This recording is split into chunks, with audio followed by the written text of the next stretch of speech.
When strangers disappoint you, that's life. When your children stab you in the back, that's something else entirely. When you've been pushed too far, when you've been humiliated beyond what any human should endure, there comes a point where kindness becomes weakness, where forgiveness becomes foolishness.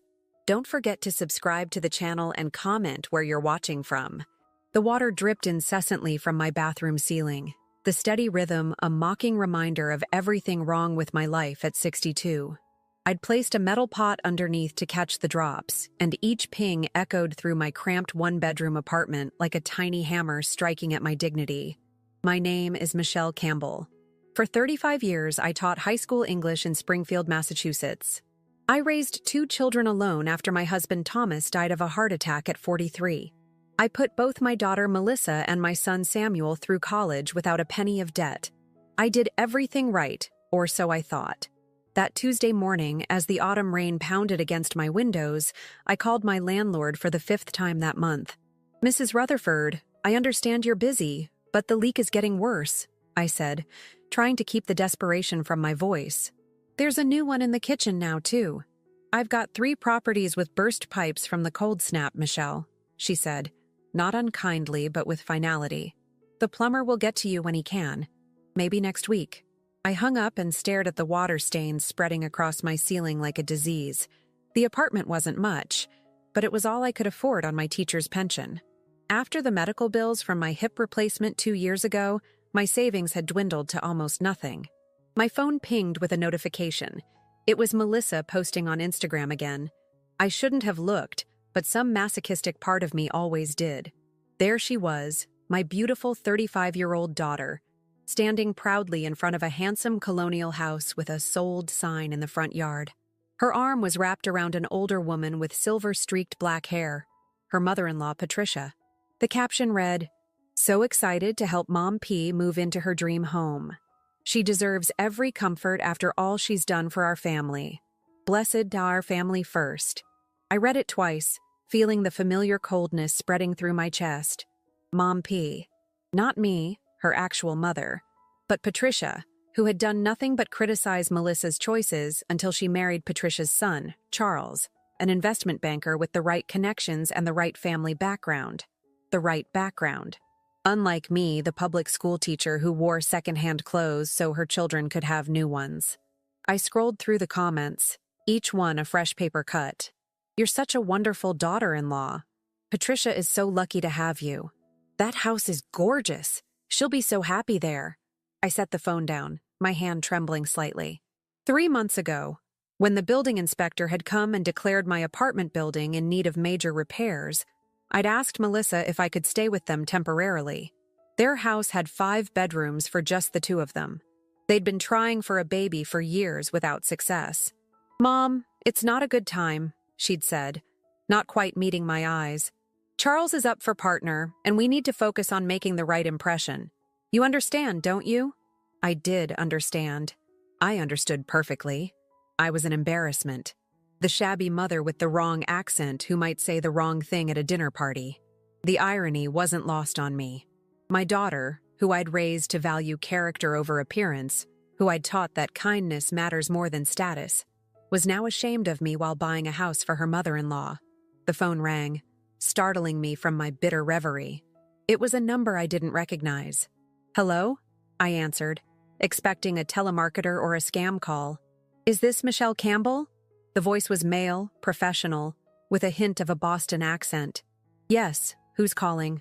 "My name is Michael Abernathy. I'm an attorney with Pearson, Abernathy and Klein in Boston. I'm calling about your brother, William Campbell." I froze. William. My older brother, who I hadn't spoken to in nearly 20 years. "What about him?" I asked, my voice suddenly hoarse. There was a pause on the line. "I'm sorry to inform you that William passed away last month. Pancreatic cancer. It was quite sudden." I sank down onto my worn sofa, unsure what to feel. William and I had been close once, before the falling out.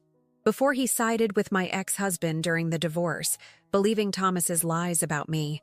The betrayal had been complete, my own brother choosing my cheating husband over me. "Ms. Campbell?" the attorney prompted. "Yes, I'm here," I said. I'm sorry to hear that. There's something else, he continued. William named you as the sole beneficiary in his will. I laughed, a sharp, disbelieving sound. That can't be right. We hadn't spoken in decades. Nevertheless, you are the beneficiary. Your brother amended his will 8 months ago, shortly after his diagnosis. He left you everything: his house in Beacon Hill, his investment portfolio, and his art collection. The estate is valued at approximately $12 million. The room seemed to tilt sideways. $12 million? I whispered. Before taxes, yes. William was quite successful in his investments. He left a letter for you as well. I'd like to schedule a time for you to come to our offices. I agreed to meet him the following Monday, moving through the conversation on autopilot. After hanging up, I sat perfectly still, watching the water drip into the pot as my mind raced. William had left me everything. My brother, who I'd written off as dead to me years ago, had made me a millionaire in his final act. I opened my phone again and looked at Melissa's Instagram post. The perfect house for perfect Patricia. The mother who deserved every comfort. Not me, apparently. I scrolled further back in Melissa's feed. There were no pictures of me. Not from her birthday when I'd taken 3 buses to bring her the handmade quilt I'd spent months working on. Not from Christmas when I'd scraped together enough for a small gift certificate to her favorite restaurant. I was invisible. I opened my text messages and found the last exchange with my son, Samuel. Me. Hi, sweetie. Just wondering if you got the card I sent for your anniversary? The message showed as read, but there was no reply. There never was unless he needed something. The last time he'd contacted me was 6 months ago when he'd asked to borrow $2,000 for a business venture. Money I didn't have but somehow found anyway. Putting it on a credit card I was still paying off. He'd promised to pay me back. He hadn't. I walked to the bathroom and stared at my reflection in the cracked mirror. I barely recognized the woman looking back at me. Gray hair I couldn't afford to color anymore. Deep lines around my eyes and mouth from years of worry.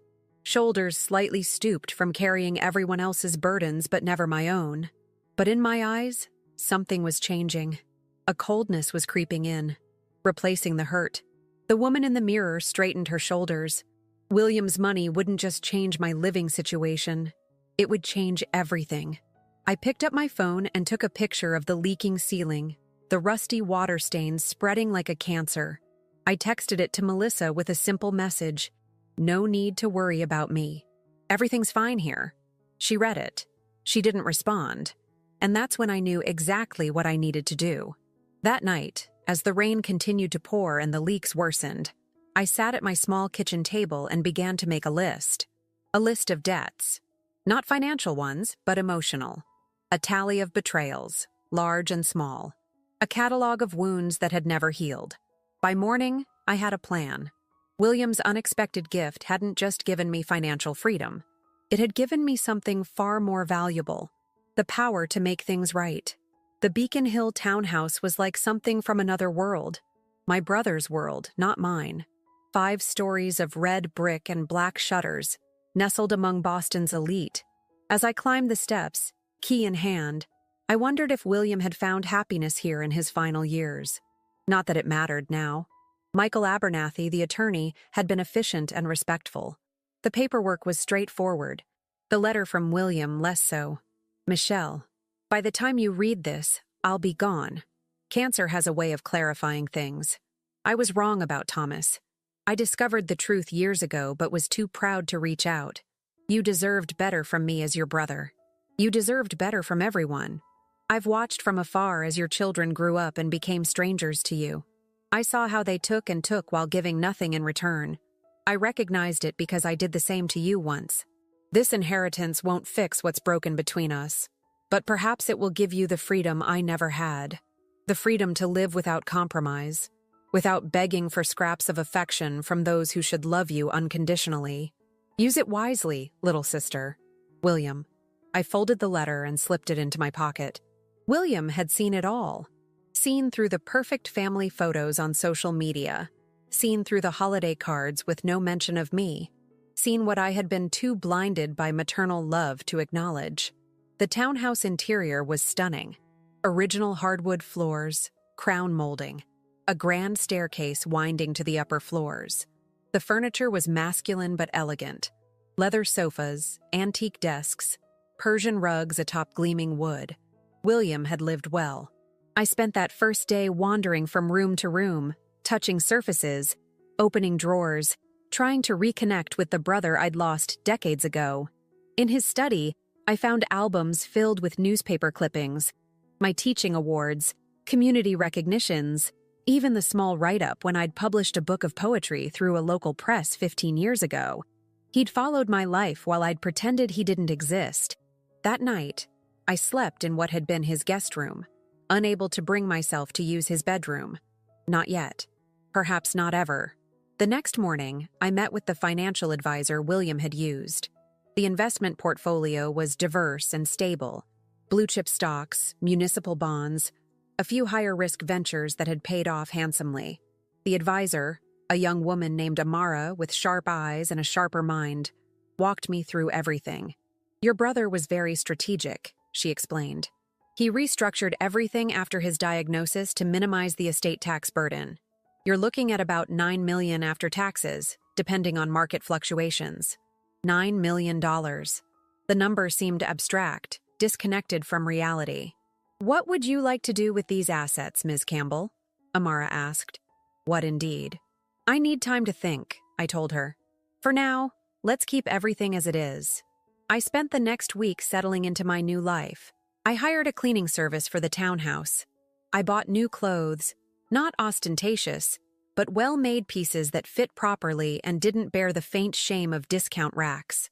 I visited a salon and let them color my hair back to its natural auburn, cut in a style that framed my face and took years off my appearance. I looked like me again. Or perhaps, for the first time in decades, I looked like who I was meant to be. Neither of my children called during this time. Neither noticed my absence from my apartment. The landlady, Mrs. Rutherford, had my new number, but no one else did. I was a ghost, vanished from a life no one cared about anyway. On day 10, I called Melissa. "Mom?" she answered, surprise evident in her voice. "Is everything okay?" Not, "How are you?" or, "I've been meaning to call." Just the immediate assumption that I would only contact her if something was wrong. "Everything's fine," I said smoothly. "I've had some changes in my life. I'm in Boston now." "Boston? What are you doing there?" "I've come into some money. My brother William passed away and left me his estate." Silence on the line. I could almost hear the gears turning in her head. "Uncle Will? But I thought you weren't speaking." "We weren't. People can surprise you even after they're gone." I let that sink in. "Anyway, I wanted to let you know I've moved. I'm having the apartment cleared out." "Moved? To Boston permanently?" Now there was a new note in her voice. Calculation. "Yes. I've inherited his townhouse in Beacon Hill. It's quite lovely." Another beat of silence. "Beacon Hill? That must be expensive." "It is," I confirmed, offering nothing more. "Well, that's wonderful, Mom. You deserve some good luck." Her tone had changed completely. Warm syrup where before there had been only cool distance. "Charles and I should come visit.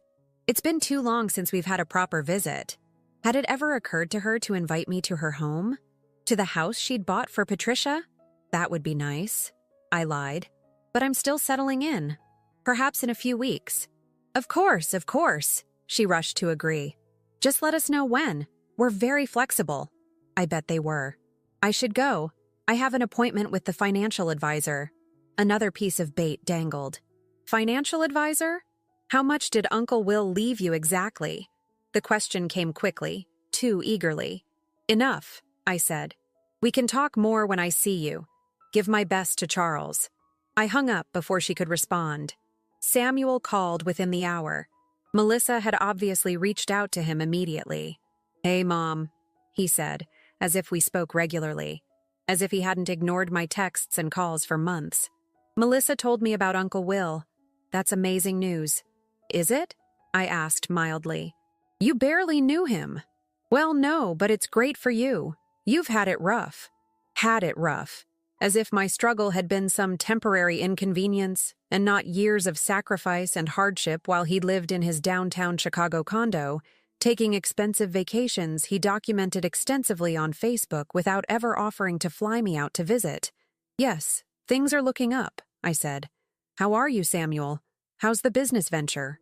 He hesitated just a fraction. Going great. Really great. In fact, we're looking at expanding, but we need some capital investment. I was thinking, that sounds exciting, I interrupted. We should discuss it when you visit. You are planning to visit your only mother in her new home, aren't you? Absolutely. I was just about to suggest that. I could fly out next weekend if that works. So eager now, so attentive. Next weekend would be fine. I'll text you the address. After hanging up, I sat in William's study, my study now, and looked out over the Boston skyline. The chess pieces were moving exactly as I'd anticipated. That afternoon, I visited a lawyer of my own choosing. Not William's firm, but a woman recommended by Amara. Rebecca Lynn was in her 50s, with a no-nonsense manner and a reputation for aggressive estate planning. I want to create a new will, I told her after explaining my situation, and I want to set up a series of trusts. Very specific trusts. She nodded, taking notes. What are your goals with these arrangements? I smiled thinly, teaching a lesson that's long overdue. Rebecca didn't flinch. She'd probably heard worse. I can work with that, she said, but let's phrase it more legally for the paperwork. We spent 3 hours outlining my plans. By the time I left her office, the framework was in place. The trap was set. All I needed now were the mice. Beacon Hill in autumn was postcard perfect. Cobblestone streets lined with trees turning gold and crimson, gas lamps casting a warm glow as dusk settled. I stood at my front window, watching as the taxi pulled up. Samuel stepped out first, then turned to pay the driver. Always generous with other people's money, never with his own time. I'd purposely not offered to pick him up from the airport. He looked up at the townhouse, clearly impressed by its grandeur, before climbing the steps and ringing the bell. I took my time answering. Mom! Samuel's hug was enthusiastic, enveloping. When had he last embraced me like this? Not at Christmas 3 years ago when he'd shown up empty-handed and left early to meet friends. Not at my birthday last year, which he'd forgotten entirely until Facebook reminded him 3 days later. It's good to see you, I said, the lie coming easily. I stepped back to look at him. Handsome like his father.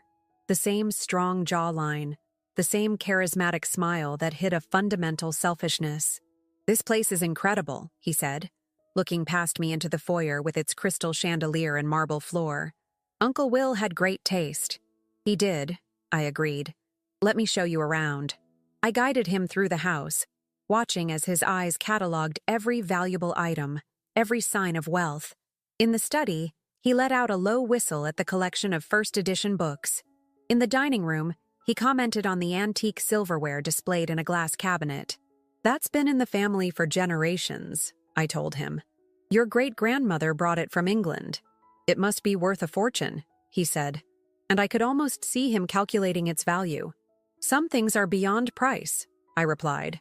Family heirlooms carry stories, history. He nodded absently, already moving on to examine a painting on the wall.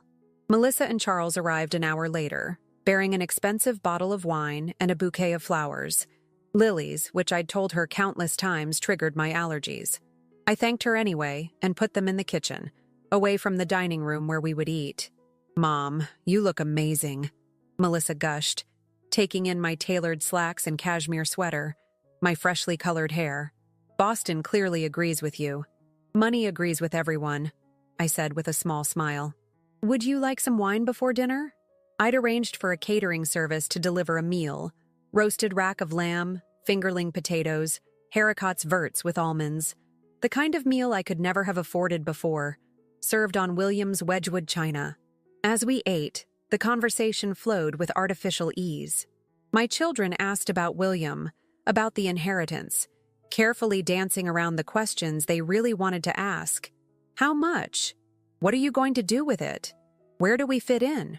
I've been thinking about the future, I said as we moved to the living room for coffee. About legacy. That's so important, Charles said eagerly. He was handsome in a bland way, with perfect teeth and carefully styled hair. The kind of man who'd never had to worry about how he'd pay his electric bill. Family legacy is everything.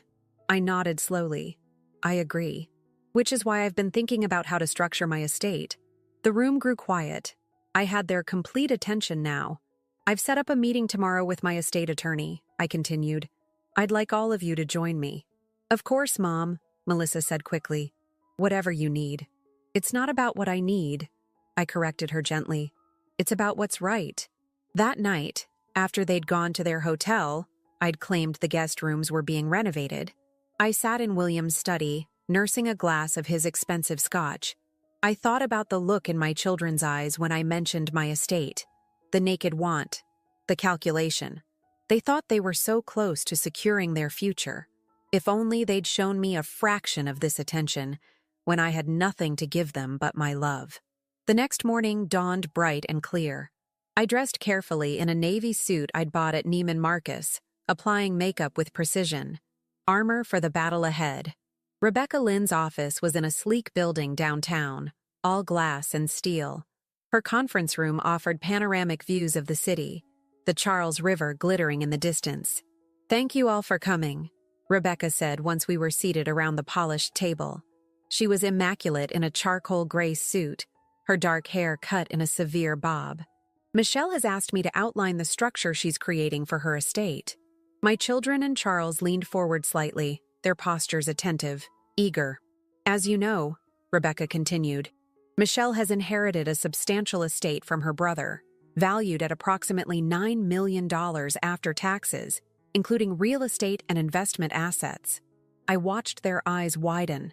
The number was finally concrete. Michelle has decided to create a series of trusts to manage these assets going forward. Rebecca opened a folder and distributed documents. These are summaries of what we've structured. I observed as they scanned the papers, their expressions shifting from anticipation to confusion. I don't understand, Melissa said, looking up. This says the main beneficiary is a charitable foundation? That's correct, Rebecca confirmed. The Michelle Campbell Foundation for Educational Equity will receive the bulk of the estate, approximately $7 million in assets and investments. But what about us? Samuel blurted out, then caught himself. I mean, that's wonderful, Mom. Education was always your passion. It was, I agreed. And still is. The foundation will provide scholarships to students who demonstrate academic excellence despite challenging circumstances. Students like I once was, who had to work multiple jobs to afford college. Charles cleared his throat. And the remaining $2 million? That's outlined on page 3, Rebecca directed. They flipped to the page simultaneously, eyes scanning rapidly. $1 million to be held in trust for Michelle's future care and medical needs, Melissa read aloud. And $1 million to be divided equally between Samuel and Melissa Campbell, to be dispersed under the following conditions.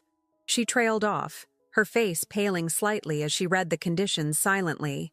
Perhaps you'd like me to explain, Rebecca offered. Melissa nodded mutely. The trusts for Samuel and Melissa are structured as ethical behavior trusts, Rebecca explained.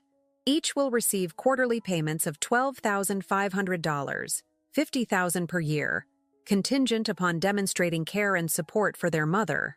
What does that mean exactly? Samuel asked, his voice tight. It means, I said, speaking for the first time since the meeting began, that to receive your quarterly payment, you must show that you've maintained regular, meaningful contact with me. Weekly phone calls, monthly visits, holiday celebrations. The things most children do naturally out of love, you will now do for money. The silence in the room was absolute. If either of you fails to meet these conditions for 2 consecutive quarters, Rebecca continued professionally, their portion of the trust will be redirected to the foundation permanently. You're bribing us to be your children? Melissa's voice trembled with indignation. No, I said calmly. I'm paying you to pretend to be the children I thought I had, the children I deserved. This is insane, Samuel said, standing abruptly. You can't put conditions on family relationships. Can I? I raised an eyebrow. You've been putting conditions on our relationship for years. You only call when you need money. You ignore my messages. You buy houses for your mother-in-law while I live with leaking pipes. Melissa flinched at that last part. If you don't like the arrangement, I continued, you're free to walk away. The foundation will be grateful for the additional funding. You've changed, Melissa whispered, tears in her eyes. No, I corrected her. I've finally seen clearly. There's a difference. Charles, ever the pragmatist, was still reading the document. There's more here. Something about loan forgiveness? Yes, Rebecca nodded. Michelle has documented loans to both Samuel and Melissa over the years, totaling approximately $47,000 with interest. She's willing to forgive these loans as a gesture of goodwill, provided both parties sign the trust agreements today. Those weren't loans, Samuel protested. They were gifts. I smiled thinly. I've kept every text, every email where you promised to pay me back. Just until my next commission, Mom. I'll return it after this deal closes, Mom. Shall I continue? His face reddened. The choice is simple, I said. Sign and receive $50,000 a year for behaving like decent human beings, or walk away and pay back what you owe me, with interest. Rebecca slid the contracts across the table. You have 20 minutes to decide, she said. I have another appointment at 11. They signed, of course. Money speaks louder than pride, and my children had always been fluent in its language. I watched their signatures flow across the paper. Samuel's bold and aggressive, Melissa's neat and controlled. They didn't look at me as they signed away their pretense of autonomy. Congratulations, Rebecca said when the paperwork was complete. The first disbursements will begin next quarter, assuming all conditions are met. In the elevator down to the lobby, the silence was suffocating. Charles kept checking his phone, desperate for a distraction. Melissa stared straight ahead, her jaw clenched. Samuel shifted his weight from foot to foot, restless energy betraying his inner turmoil. I've made reservations for lunch, I said as we exited the building. There's a lovely French bistro around the corner. I'm not hungry, Melissa snapped. That's your choice, I replied evenly. But the agreement you just signed includes this lunch. First violation would be a shame, wouldn't it? Her eyes widened slightly. I smiled, a cold curve of lips that held no warmth. You're going to monitor every interaction? Samuel asked incredulously. Keep score like some kind of mother waiting by the phone on her birthday? I interrupted. Like someone checking her messages on Christmas morning, hoping for some acknowledgement of her existence? Yes, something like that. The restaurant was elegant but understated, with white tablecloths and soft jazz playing in the background. The maitre d' greeted me by name. I'd visited twice before, establishing myself as a valued customer. Mrs. Campbell, your table is ready, he said with a small bow. Once seated, I ordered wine for the table, an expensive Bordeaux that William would have appreciated. My children ordered their food with minimal enthusiasm. Charles, ever adaptable, attempted to make conversation. The foundation is a wonderful idea, he said. Education is so important. My mother always believed in its power to transform lives. Patricia again.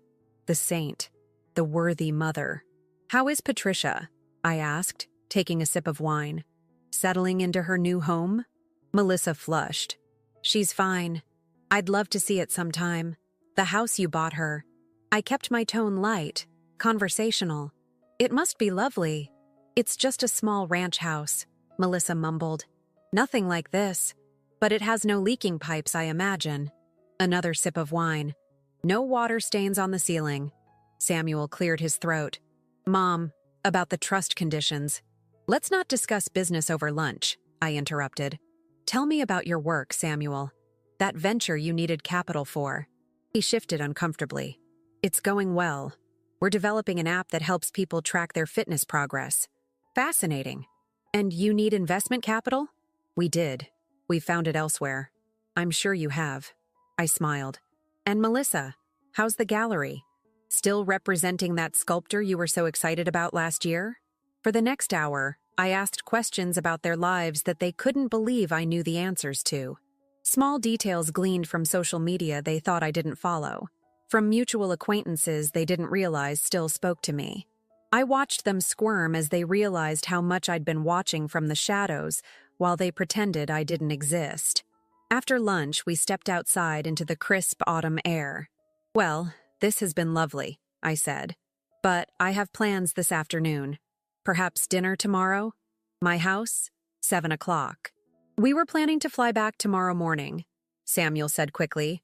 Were you? That won't fulfill the visitation requirements for this month. I checked my watch. You should change your flights. I'll see you tomorrow at 7. I walked away before they could respond, hailing a cab with a raised hand. I didn't look back to see their expressions. I didn't need to. The next month unfolded according to plan. The phone calls came like clockwork. Sunday evenings from Melissa, Wednesday mornings from Samuel.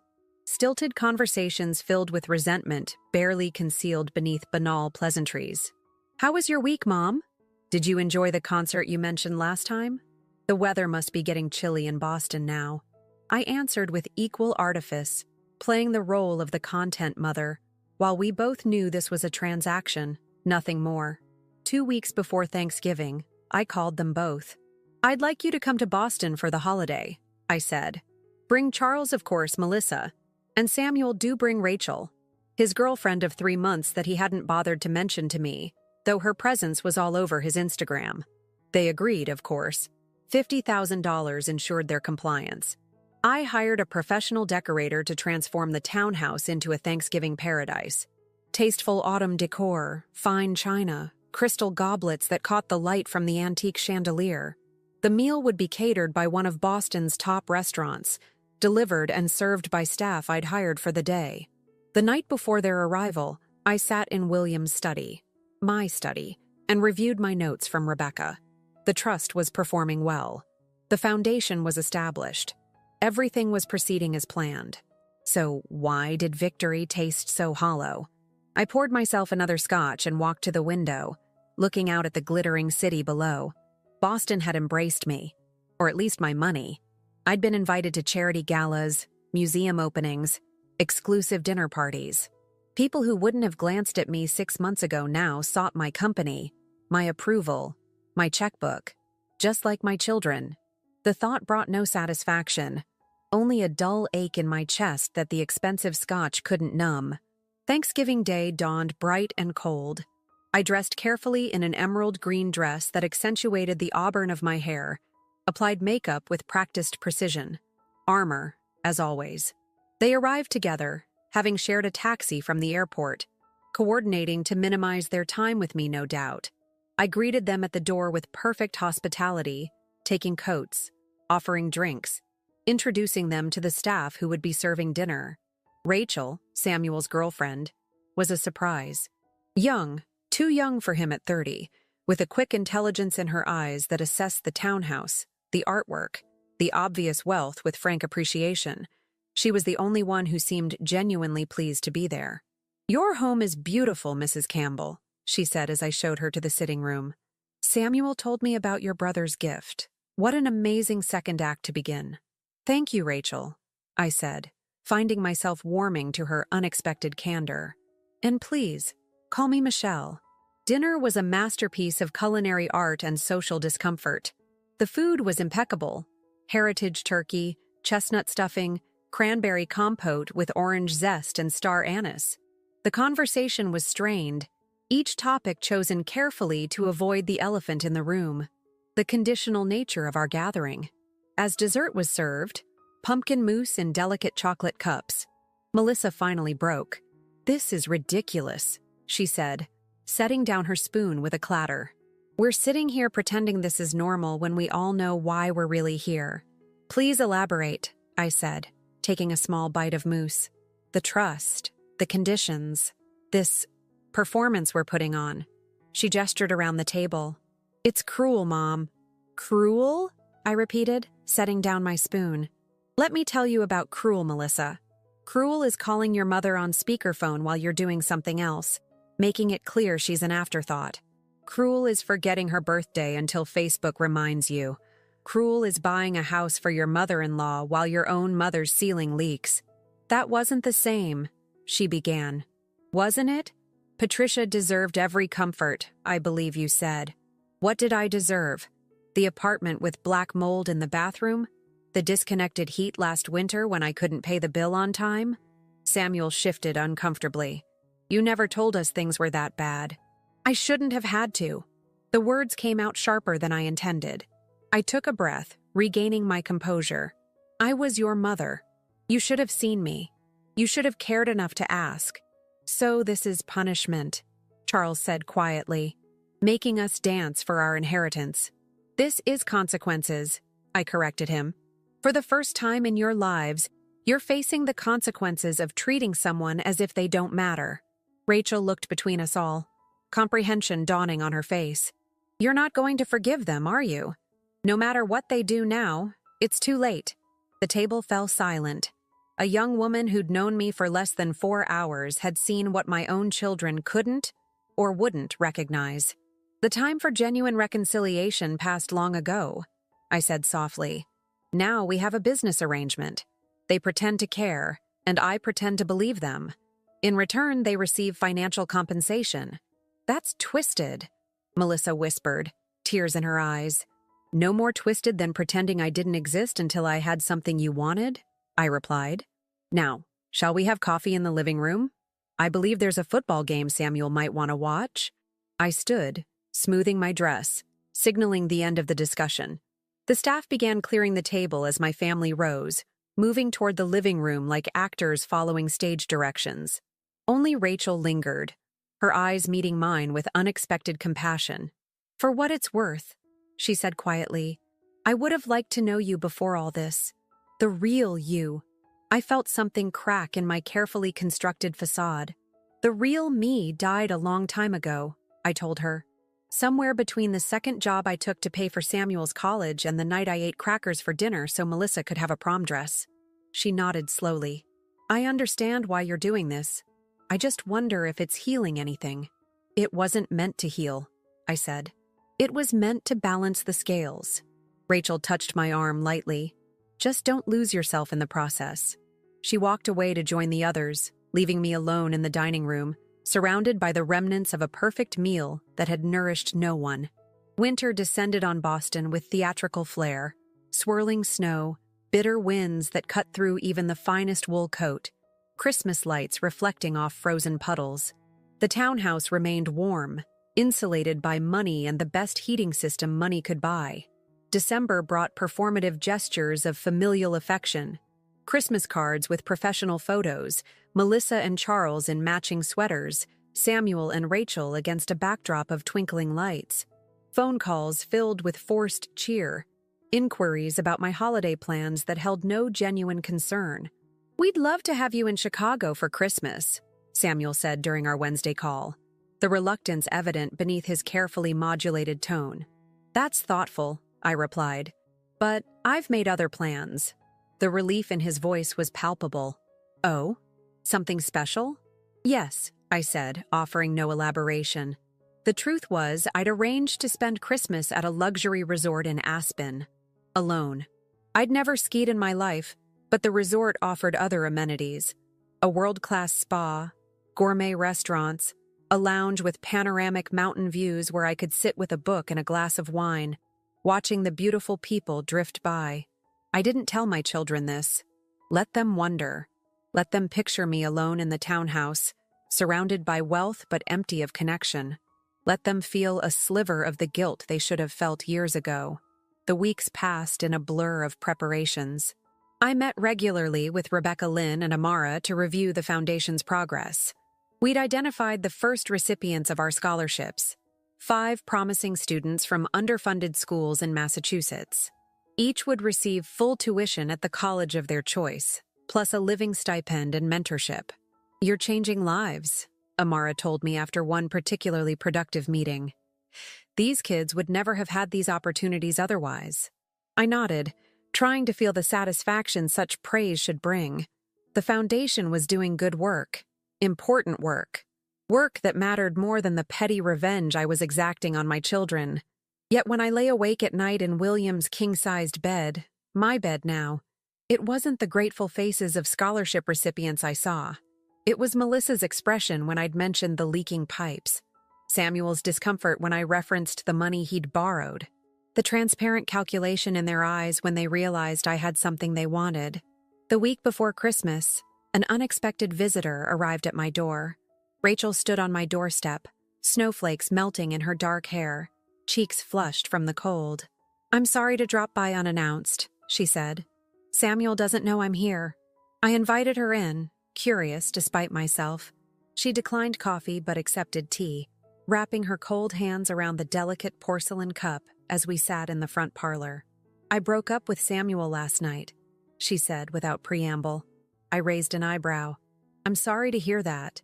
"No, you're not." A small smile played at her lips. "And you shouldn't be. He wasn't the man I thought he was. Few people are." She nodded, taking a sip of tea. "After Thanksgiving, I started noticing things. The way he talked about you when you weren't around. The way he checked the calendar obsessively to make sure he didn't miss the weekly call. Not because he cared, but because of the money. And this surprised you?" "It disappointed me," she corrected. "I come from nothing, Michelle. Foster care, scholarships, student loans I'm still paying off. I know what it's like to struggle, to work 3 jobs and still barely make rent. When Samuel told me about your situation before, how you'd inherited all this money, I assumed you were some wealthy woman who'd never known hardship." I laughed softly. "Far from it. I know that now. And I know what your children did, or didn't do, before you had money." She set down her cup. "That's why I'm here. I thought you should know that your plan is working. Samuel is miserable. Melissa is drinking more than she should. They talk about you like you're a tyrannical bank manager who holds their financial future in your hands. Isn't that what they always thought? A source of loans, financial support, occasional babysitting? Probably," Rachel admitted. "But now they can't hide from it. You've made the transaction explicit." I studied her thoughtfully. "Why tell me this? Why come here?" She met my gaze steadily. "Because I think you deserve to know that you've won. They're suffering. They understand on some level what they did. But I also think you deserve to know that this victory won't heal what's broken. I never expected it to. Didn't you? Even a little?" She leaned forward. "You're punishing them for treating you as nothing more than a resource. But now that's exactly what you've become to them. A resource to be managed, appeased, manipulated for financial gain." Her words struck with unexpected force. I stood and walked to the window, looking out at the snow-covered street below. "What would you have me do, Rachel? Forgive them? Pretend those years of neglect never happened? Hand over millions with no strings attached so they can continue to ignore me?" "No," she said quietly. "But there might be a middle path. One that holds them accountable without destroying any possibility of genuine relationship in the future." "There is no genuine relationship," I said flatly. "There never was. Not once they became adults with their own lives." Rachel was silent for a moment. My last foster mother, before I aged out of the system, told me something I've never forgotten. She said, hurt people, but healed people heal people." I didn't understand it then. I think I'm starting to now. I turned back to face her. "Are you suggesting I'm not healed?" "I'm suggesting that none of us are. Fully.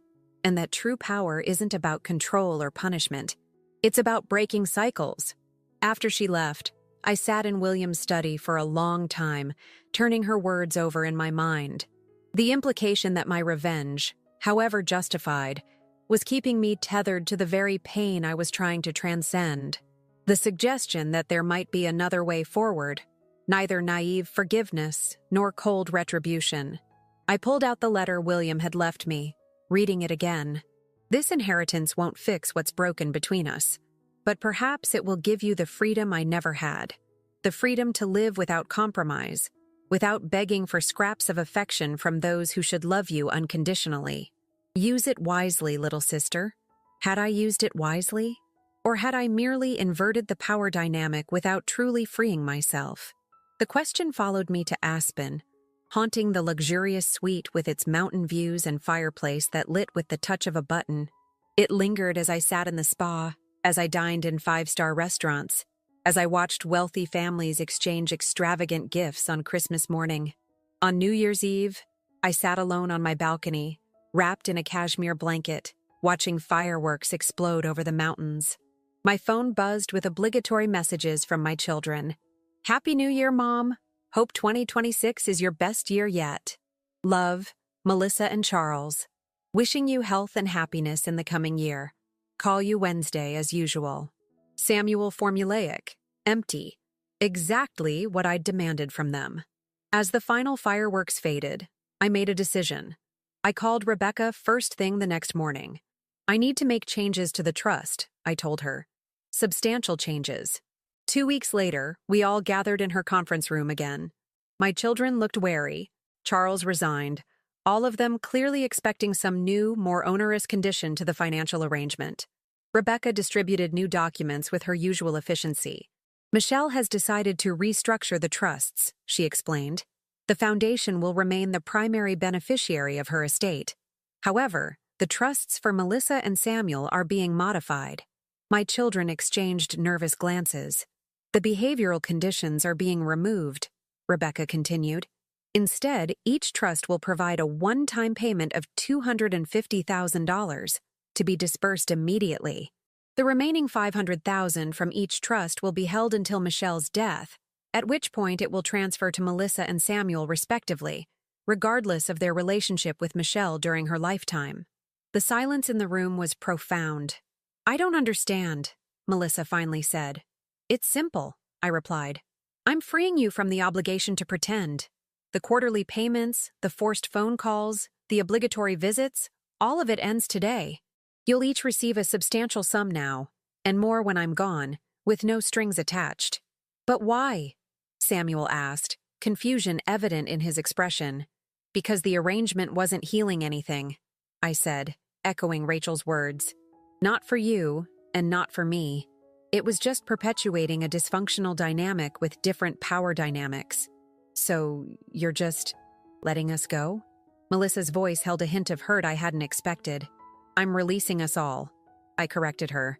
You from the obligation to perform family feeling you don't genuinely possess, and me from the illusion that I can purchase what was never freely given.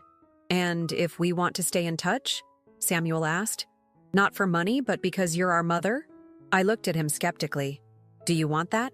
He hesitated, then shrugged. I don't know. I haven't tried it without financial incentive in a long time. A startling honesty. Perhaps the first real thing he'd said to me in years. That's fair, I acknowledged.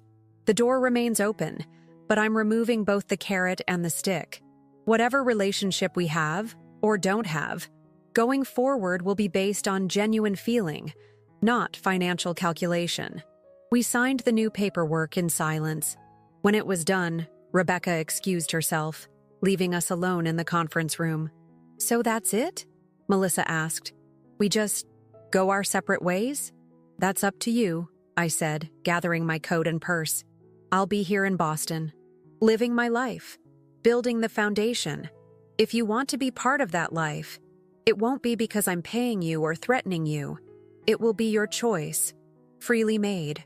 I walked to the door, then paused, turning back to them one last time. For what it's worth, I hope someday you understand why I did this. All of it. Not to hurt you, but to finally set us all free. I stepped into the hallway, closing the door softly behind me. Freedom, I was discovering, wasn't found in revenge or in wealth, or even in perfectly executed justice. It was found in the quiet dignity of walking away from what no longer served your soul, even if that something was the fantasy of family you'd clung to for decades. As I stepped out into the winter sunshine, I realized I was smiling. A real smile, not the cold curve of lips I'd perfected for our performances. Whatever happened next, whether my children reached out or disappeared forever, I was finally, truly free. William had given me more than money. He'd given me the chance to break the chains of expectation that had bound me for so long. The power to say, this is who I am, this is what I'm worth, and I will no longer accept anything less.